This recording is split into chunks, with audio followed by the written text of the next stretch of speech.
This is Pulse of Africa, the face of Ethiopia, the voice of Africa.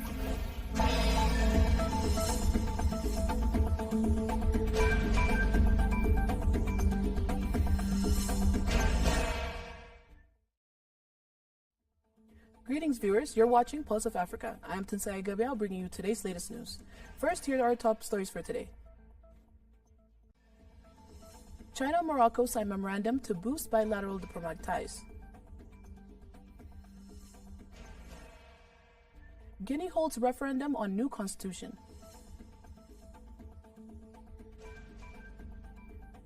African Union, European Union, and United Nations reaffirm support for multilateralism.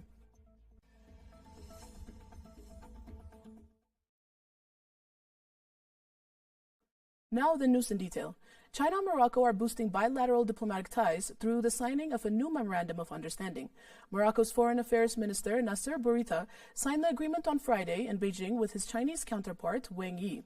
The agreement seeks to set up strategic dialogue mechanism between the two countries' foreign affairs ministries, as well as restructuring high-level dialogue between Rabat and Beijing. The text also aims to enhance coordination and communication on issues of mutual interest, building on the 2016 joint statement on strategic partnership between King Mohammed VI and Chinese President Xi Jinping.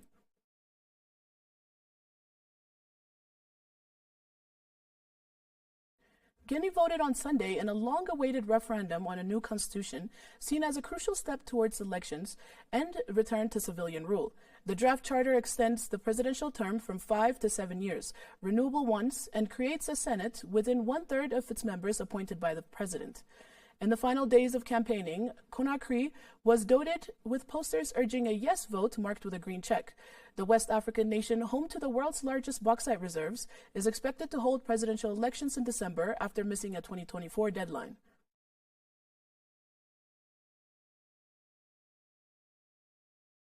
The African Union, European Union, and United Nations held a trilateral meeting at the UN headquarters in New York on Sunday, reiterating that multilateralism remains the most effective way to address global challenges. In a joint communique, leaders including AU Commission Chair Mohamed Ali Youssef, European Council President Antonio Costa, European Commission President Ursula von der Leyen, and UN Secretary General Antonio Guterres commended violations of international law and stressed adherence to the UN Charter. They discussed peace efforts in Sudan, Libya, Somalia, and the Democratic Republic of Congo, while also addressing terrorism in the Sahel. The three organizations reaffirmed support for the AU-led peace operations, sustainable development, debt relief, and ambitious climate action ahead of the COP30 in Brazil.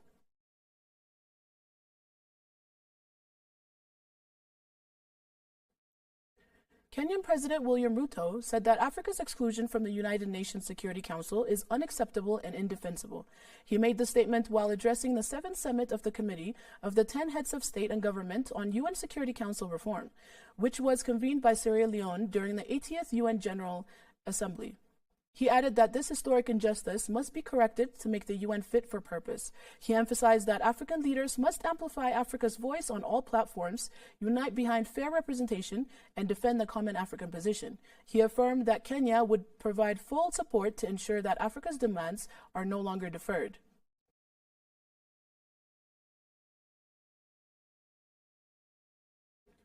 In other news, UN Secretary General Antonio Guterres on Sunday called on the international community to silence the guns, end the suffering, build bridges, and create stability and prosperity, in a message on an International Day of Peace, observed annually on September 21st. Peace cannot wait, as the warring world is crying out for peace, said the UN chief. This year's International Day of Peace urges each of us to give voice to that call, he said. Around the world, lives are being ripped apart, childhoods extinguished, and basic human dignity discarded. Amidst the cruelty and degradation of war, Guterres said, we are seeing an explosion of conflict, international law flouted, and record numbers of people fleeing their homes, he said. All they want is peace. Peace is everyone's business, said the top UN official, adding that the impacts of war ripple around the world.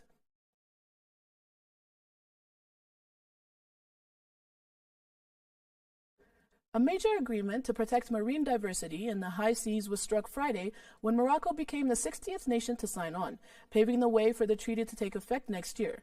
The High Seas Treaty is the first legal framework aimed at protecting the biodiversity in international waters, those that lie beyond the jurisdiction of any single country.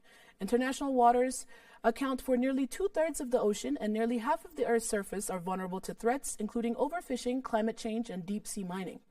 The high seas are the world's largest crime scene. Their unmanaged, unenforced, and regulatory legal structure is absolutely necessary, said Joanne Bergens, Senior Vice President of the Oceans at the World Wildlife Fund.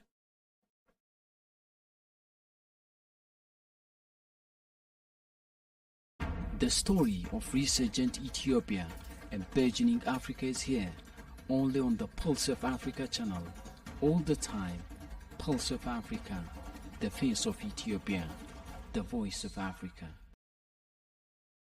The story of resurgent Ethiopia and burgeoning Africa.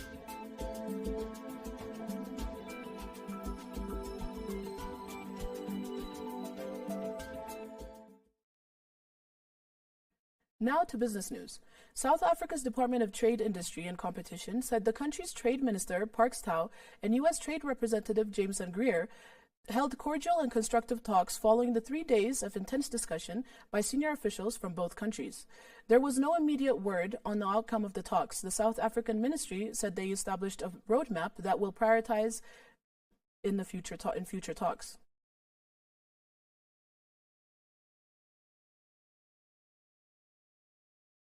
Finally, the Democratic Republic of Congo will lift its ban on cobalt exports from October 16 and manage global supply by imposing annual export quotas, the country's strategic minerals regulator said on Sunday. Miners will be allowed to ship up to 18,125 tons of cobalt for the rest of 2025, with annual caps of 96,600 tons in 2026 and 2027, the Authority for the Regulation and Control of Strategic Mineral Substances markets said. Congo, which produced about 70% of global cobalt output last year, suspended exports in February after prices fell to a 9-year low. The move was extended in June, prompting force majeure declarations from major producers, including Glencore and China's CMOC Group.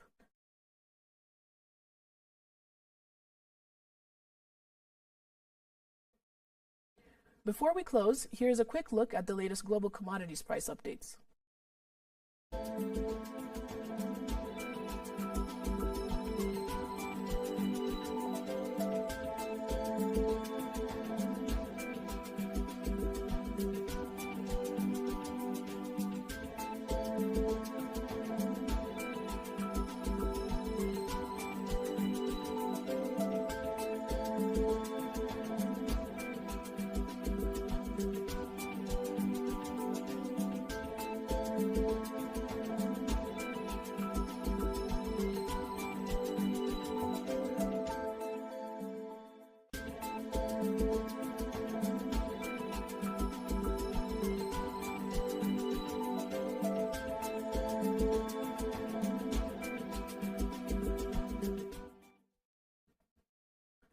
Next, let's take a look at the current weather forecast.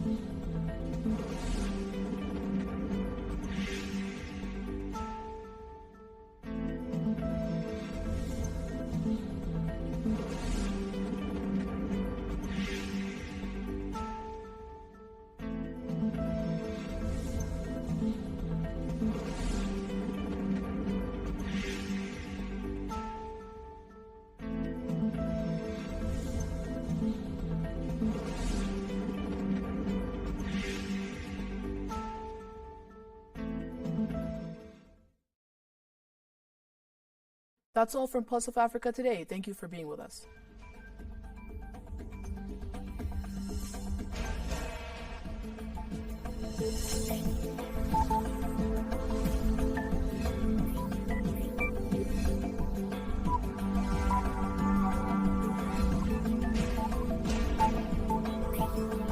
This is Pulse of Africa, the face of Ethiopia, the voice of Africa.